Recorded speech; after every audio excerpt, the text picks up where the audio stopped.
Hello YouTube, I'm Zach, you're watching ZakDTV. Thanks for stopping into your spot for interesting news from around the net. Today we're going to look at Trump's claim about Clinton and Russia. We're going to look at what true black truly looks like. It's kind of creepy, kind of messes with your brain a little bit. Also we have Elon Musk's new business that he decides to open. This guy's just at it, I'll tell you what. Juno probe made it to Jupiter, sent us back some great photos. Going to take a look at one of those.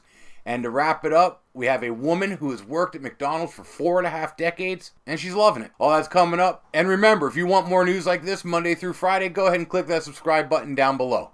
All right, let's get right into this. Now, last night, it looks like Trump went off with a series of tweets about all sorts of different stuff.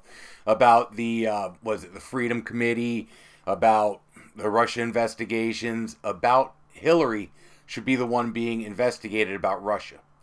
I do remember some of that from the campaign, and, I looked at it then, but I want to take another look at it, reevaluate it, and really see what's going on there, if there's any new news updates or anything like that. Well, I did come up with a little bit of something, and I'm going to share that with you. In Trump's statements, he says that Hillary sold off 1/5 of the U.S.'s uranium, which is true to a point. Russia now does own 20% of our production capability. At the same time, though, that is not licensed to leave U.S. soil, so it's really not going anywhere. We just have to buy it back from Russia, basically. Hillary was not the only one to approve this. In fact, according to her staffers, she wasn't on the panel that did the approval. That being said, the State Department was on this panel. It was 9 different people, 9 different groups from around the government who all had a vote on this, whether to let the sale go forward or not. The State Department could have downvoted it, basically, and then it would have gone to the president to make the final decision on. And this panel as a whole would have still had the ability to advise the president as to what he should do with it. Now, like I said, this did involve the State Department, and Hillary was part of the State Department at the time. People within the State Department say that she was not involved with this in any way. That to me is kind of a gray area because, if you're the head of a department, you're the head of a department. You are involved with everything that everyone that works below you is doing. The boss of a company has to do the same thing. If one of your employees screw up, you're the one dealing with the customers and taking the blame for it. These proceedings that ended up giving Russia total control of the company that owned that 20% stake in American uranium started back in 2009, and they wrapped up in 2013. But at the same time, from looking at it, the mines that Russia wanted wouldn't have really been the mines here in the United States. On a global scale, they're not really a big producer. But the mines this company owned, this Uranium 1 owned in Kazakhstan, were huge producers.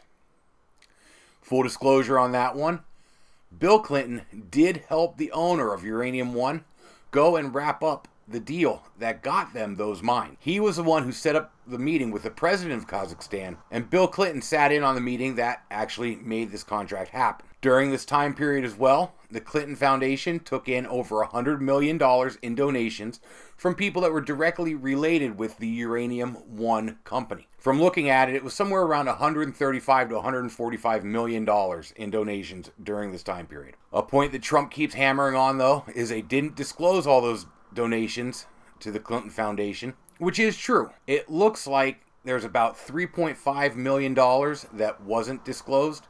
Now, I know that's a huge amount of money to myself, you, basically everybody out there. When you look at the total of 140-ish million compared to 3.5 million being missed, it kind of makes you think, why didn't they hide the whole amount if there's something dirty going on? On the other hand, that 3 million number, those donations did come in during a time when Russia took control of this company. They took majority control over the company. It does seem a little odd now that they weren't reported.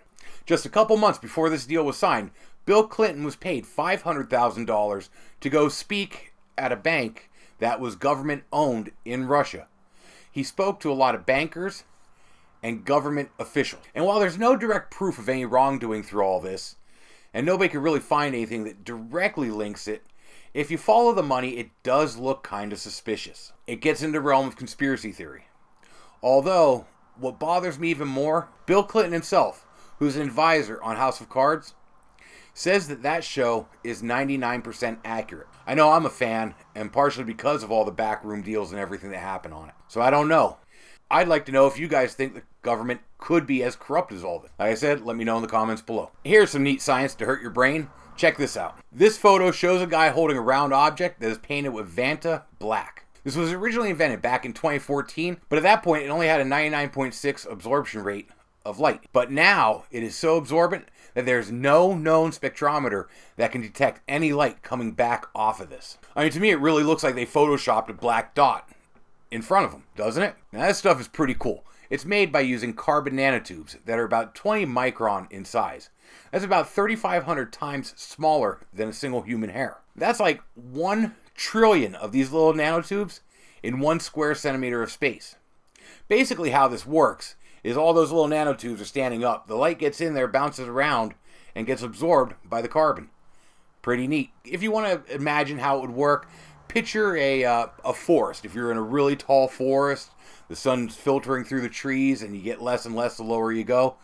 Same idea, only a much denser forest on a very small scale. They do have a spray-on version of this as well, which makes it possible to spray like airplanes and stuff like that with it, although it is not for sale for the public yet. Think of how cool it would be to spray your car black or something with this. It just basically looked like a flat object. There is a downside to this, however. The spray-on stuff can only absorb 99.8% of all light that hits it. That's still enough to make it look like a black hole. Let's go from that tech news to some other tech news. I'm going to talk about Elon Musk here.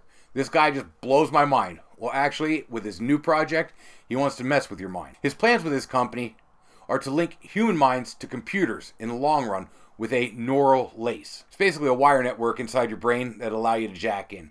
Think Matrix even. How cool is that? Now, at first, he's going to start off by helping people like epilepsy or severe depression disorders, maybe PTSD, brain disorders that really need some help right now. And he says he has been spending some time looking at this. Now, he's already hiring people that work in this field, some top neuroscientists and some people who are already working on the technology to put capacitors and stuff into people's brains. So like many of his other projects, he's going to use pre-existing technology and just build from there and make it awesome. He has said that humans, we have this great ability to take in input and process it at amazing speeds. But our output, being 2 thumbs on a keyboard or mice or anything like that, is just so slow.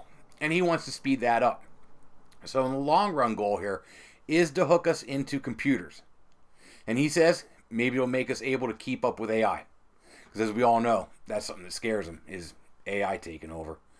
So here we are. We've got Elon Musk fighting the good fight for us yet again. Wow, I'm like a photographer today. Check this picture out.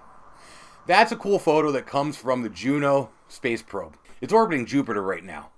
And this is a photo of the different storms that are going on in its high atmosphere. Scientists believe these clouds are about 9,000 miles off the surface of Jupiter. That's gigantic. And they just run all the time. They don't slow down. They just keep going. This is the closest that we have ever been to Jupiter. And we are putting the craft into a polar orbit. So it's going to go from north to south pole and try to get as many photos as it can around the whole planet. It plans on being there for about a year, a little bit more. And then they do plan on crashing it into Jupiter because they don't want any remaining fuel or any contamination to accidentally hit any of the moons up there, because they do think it might contain life. They don't want to pollute that with our Earth junk. Pretty environmentally friendly of them. As you know, I love NASA, and I can't wait to see what else this little craft sends back to us. Finally, I want to talk about Loraine Maurer. She's 94 years old, and she's loving it. She has worked at McDonald's for the last 44 years. That's right, she started working there when she was 50 years old back in 1973. She says that if you don't like your job, it's a job. But I love it. The people, the clientele, they're my family. That's why I stick around. Now, she has no plans on retiring. She figures she's just going to stay with it. And the other day, the management there, the owners of that McDonald's, threw her a party to celebrate her long-term position with McDonald's. She did say she eats McDonald's every day. Her favorite food is the fish sandwich.